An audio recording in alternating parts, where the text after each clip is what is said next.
नमस्कार साथियों, आज हम पढ़ेंगे कक्षा 10 का अध्याय नंबर 2 वास्तविक संख्याएं। सबसे पहले हम जानेंगे कि वास्तविक संख्याएं होती क्या हैं। वास्तविक संख्याएं वे होती हैं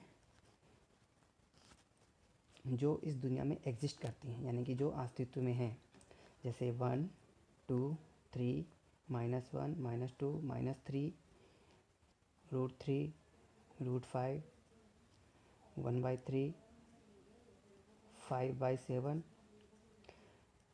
इत्यादि। इस संसार में जितनी भी संख्याएं हैं वो सारी वास्तविक संख्याएं कहलाती हैं।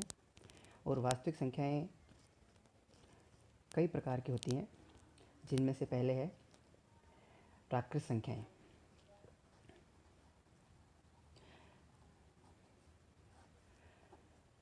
प्राकृत संख्याएं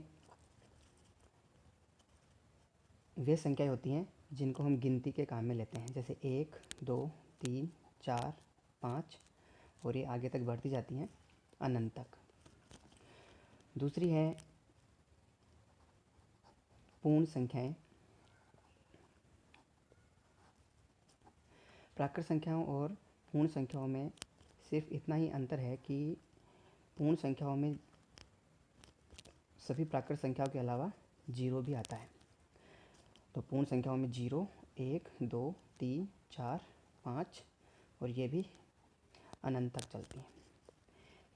तीसरे प्रकार की संख्याएं हैं परिमेय संख्याएं।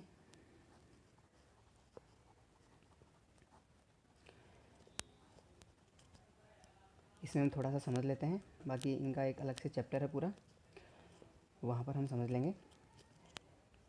परिमेय संख्याएं ऐसी संख्याएं जो P/Q के रूप में लिखी जा सके, और यहाँ पर जो Q है उसका मान 0 नहीं होना चाहिए। P/Q का मतलब है जो अंश और हर के रूप में लिखी जाने वाली संख्याएं परिमेय संख्याएं कहलाती हैं। इसके अलावा अपरिमेय संख्याएं। अपरिमेय संख्याएं ऐसी संख्याएं होती हैं जिनका मान कभी भी पूरा हम ज्ञात नहीं कर सकते हैं, जैसे पाई का मतलब हम आमतौर पर 22/7 मानते हैं और 3.14 भी लिखा जाता है, लेकिन 3.14 है वो करेक्ट आंसर नहीं है, एग्जैक्ट आंसर नहीं है। 3.14 के बाद में भी संख्याएं आती हैं और ये जो दशमलव है कभी भी ख़त्म नहीं होता है, तो इसका एग्जैक्ट मान कभी भी प्राप्त नहीं होता है। इसलिए जो पाई है वो अपरिमेय संख्या है। दूसरा है अनंत। इसका भी कोई मान नहीं होता है, इसलिए ये भी एक अपरिमेय संख्या है। और √m का मतलब ऐसी संख्या है जिसका पूर्ण वर्ग हम ज्ञात नहीं कर सकते, जैसे √3, √5, √7 ये सारी संख्याएं अपरिमेय संख्याएं कहलाती हैं। इसके अलावा पूर्णांक। प्राकृत संख्याएं, पूर्ण संख्याएं, परिमेय संख्याएं, अपरिमेय संख्याओं के अलावा पूर्णांक भी होते हैं। पूर्णांक में सभी धनात्मक और सभी ऋणात्मक संख्याएं हम कह सकते हैं, जैसे -3, -2, -1, 0, +1, +2, +3 इत्यादि। बहुत सारी संख्याएं होती हैं जो कि माइनस की तरफ भी घटती जाती हैं और प्लस की तरफ बढ़ती जाती हैं। इसके अलावा 0 भी पूर्णांक में आता है। ये था बेसिक। इसके बाद में जो आपके अध्याय 2 है, इसमें जो मेन टॉपिक है वो है यूक्लिड डिवीज़न लॉगरिथम।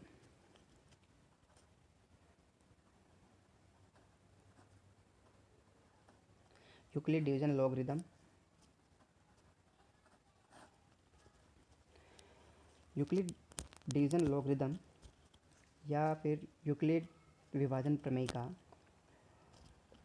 इसको हम ऐसे लिखते हैं: A = BQ + R। ये हम शुरू से पढ़ते आए हैं, छोटी छोटी क्लासों में भी हम लोग पढ़ चुके हैं। इसका जो सामान्य रूप होता है वो इस तरह से है: भाज्य बराबर भाजक इंटू भागफल प्लस शेषफल।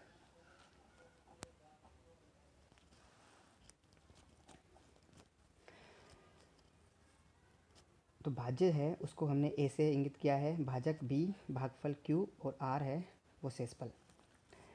मतलब जब हम भाग देते हैं, इस तरह से भाग देते हैं हम सामान्य तौर पे, तो यहाँ पर जो लिखा जाता है वो भाजक लिखा जाता है और बीच में भाज्य आता है, और इधर है वो भागफल लिखा जाता है, और जो यहाँ पे कुछ बचता है वो होता है शेषफल।